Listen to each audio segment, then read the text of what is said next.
Good morning, and welcome back to another episode of Firehouse's Mentor Monday.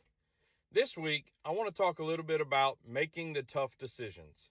You know, as you promote up in your career, as you become more tenured on the job, decisions are going to come your way that you just absolutely have to make. And there are going to be some tough decisions at times that are not popular, and that honestly you're going to take a beating over from the members of your department for making that decision.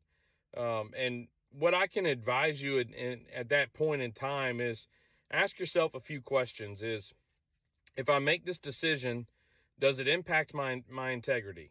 And if the answer is no, and that it absolutely supports the integrity that you have, right, then it's a good decision. Is it what's best for our members, right, or for our department, whether everybody agrees with it or not? And if the answer is yes, then make that decision. Is it's best for our city, right? Because we all have bosses, and we all report to somebody higher than what our boss is now.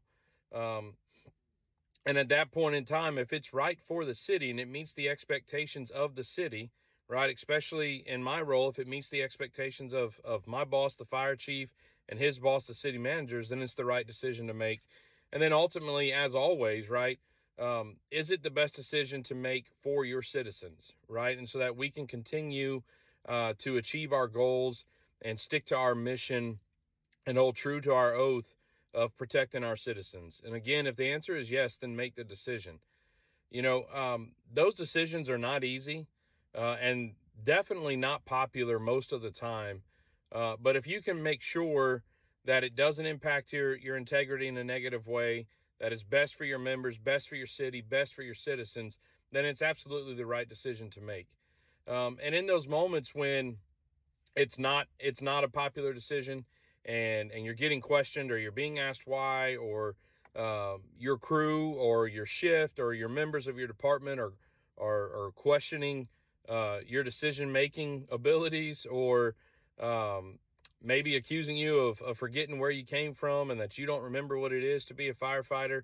In those moments, my advice to you is allow them to get it off their chest. Allow them to say those things as long as it stays professional and respectful, but then also have follow-ups with them and explain more of the why, and explain why the decision was made, and be able to really show them that, you know, the decision is not popular, but it's what we must do as leaders on this job and in this certain fire department, right? But also show them that you absolutely still remember what it is to be a firefighter on the streets, and to have questions that maybe weren't answered in the past, and now you have the opportunity to answer those questions and to continue to gather that buy-in that we need as leaders on this job to continue to push forward in a successful manner. So that's my advice for you this week. That's my mentoring tip. You know, don't be afraid of the tough decisions. If it answers all those questions the right way, then absolutely make the decision, stand behind it, and don't be afraid to explain the why. So until then, as always, love the job, train hard, and stay smart. See you next week.